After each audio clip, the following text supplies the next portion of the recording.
Hey guys, how's it going? Welcome to the channel.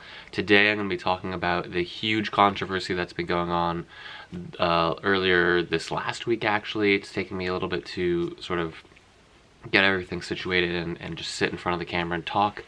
But yeah, today's video will be talking about that whole controversy to do with the professional Hearthstone tournament that went on, the professional esports player Blitzchung, and Blizzard Entertainment, and just how this blew up and how the entire world seems to just be bashing on Blizzard Entertainment.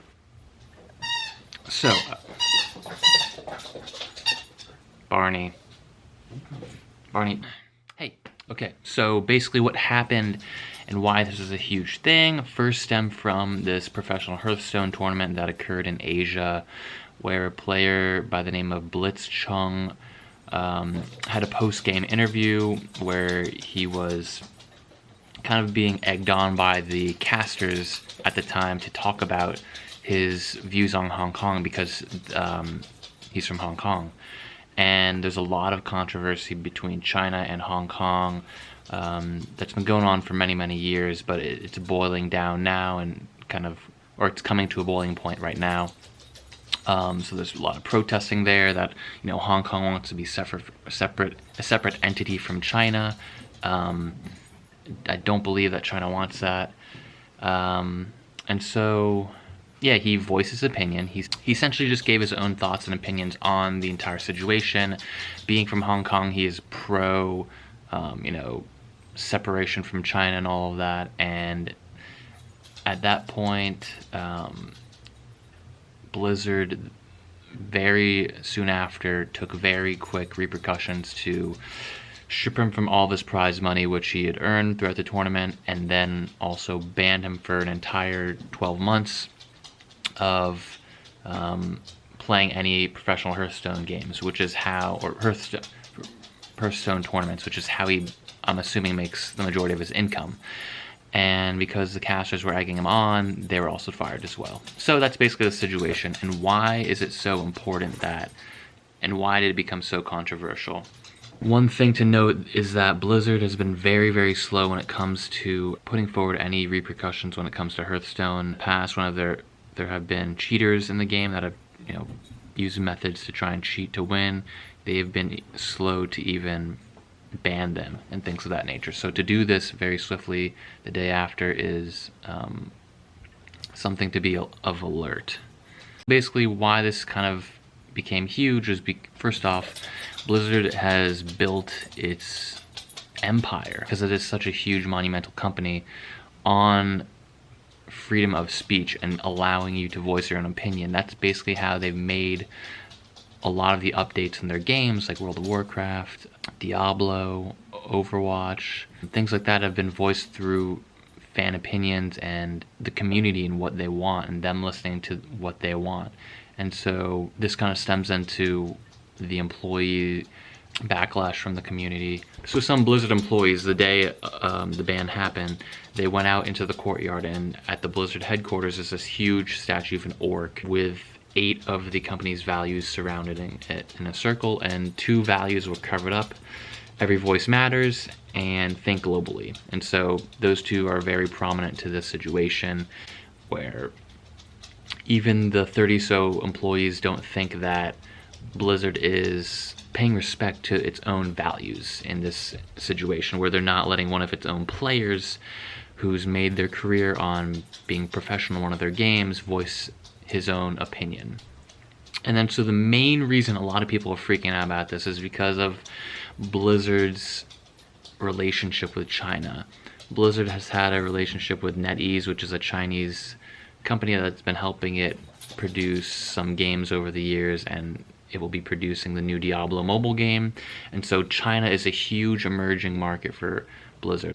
So as of right now, Blizzard's total revenue from China is about 5.2%. One of the major factors that's going to be very beneficial to Activision Blizzard going forward is of Call of Duty Mobile, and then the new Diablo game, and any games coming after those that are mobile, because China is such a huge market, and having your phone will make it so easy for people to just play games that they're estimating that they'll, have incremental, exponential revenue growth in the future from China. That is why them making sure that none of their players, no professional players representing Blizzard in any way put down China at all. So that is why when Blitzchung spoke out about the Hong Kong protests, which are opposing China, Blizzard was swift to ban him and make sure that he doesn't receive his prize money. One other thing to note that people have kind of been speculating about is that Tencent, a huge video game conglomerate in China, owns 5% of Activision Blizzard shares, which, one might think, oh, there's a little influence there, but that's nothing to be alarmed about. I'm sure every major gaming company has its fingers or has some business to do with other companies. That may or may not be true, though. So yeah, that's kind of the picture that I wanted to paint, and just share the situation as to why this has become so big, and this has expanded out of video games itself. It's bumped heads with politics and just sports in general and mainstream. So this has just been blown way out of proportion, rightfully so. They did something very wrong.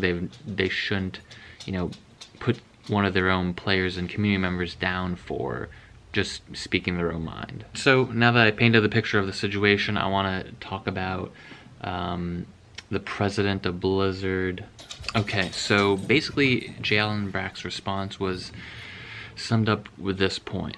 The reason that they banned and took swift action and took Blitzchung's prize money was because that the opportunity a winner has in an esports tournament to have this post-game interview.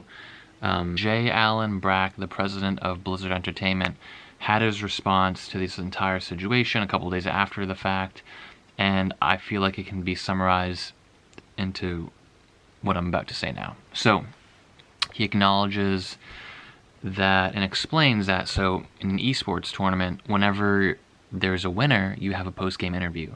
That's the opportunity and time for where you can talk to the casters and tell the world essentially, how you thought the game went, your thoughts and feelings towards the specific esports game you're playing in that tournament and your matches.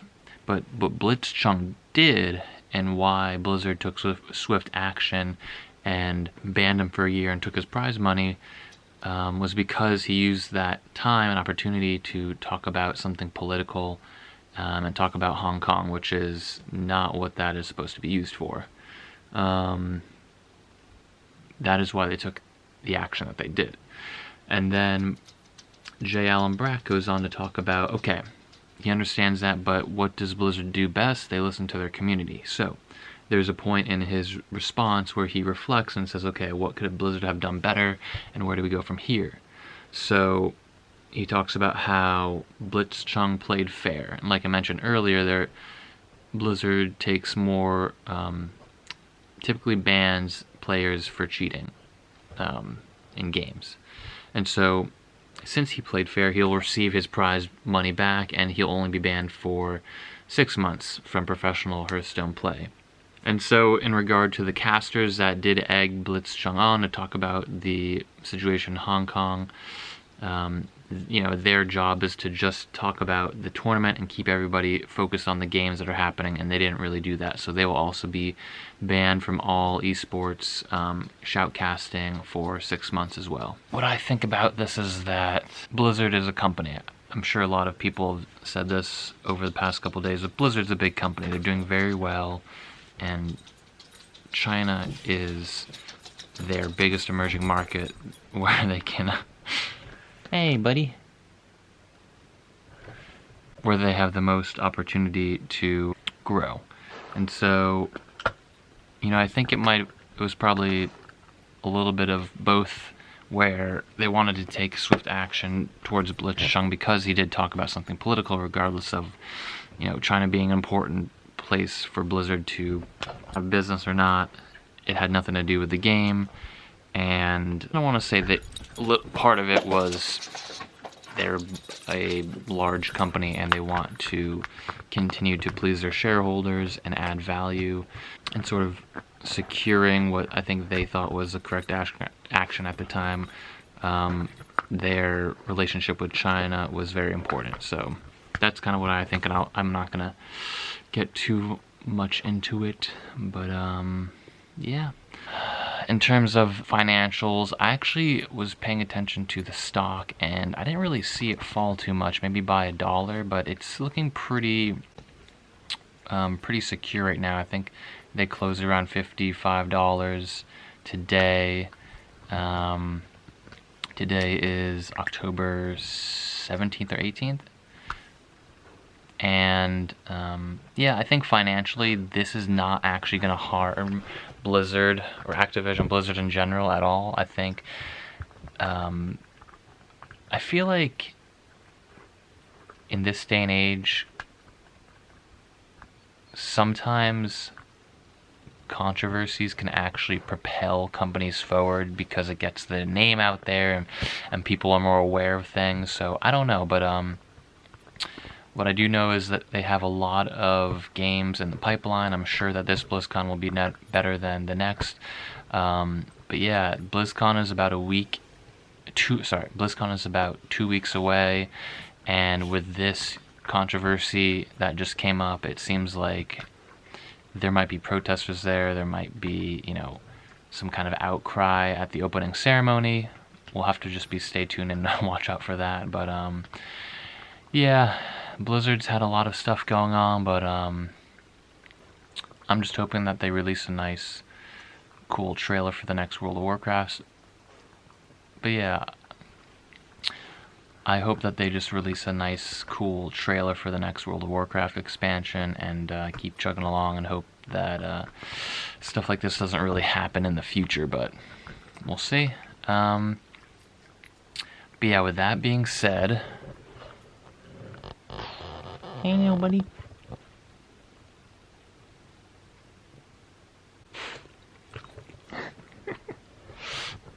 With that being said, I'm going to be linking all of the kind of articles that I read for this video and link them in the description for you guys if you're interested in this huge controversy that kind of flooded all of mainstream news this past week. And if you like this video, please give it a like and don't forget to subscribe. And yeah, I'll see you guys in the next one.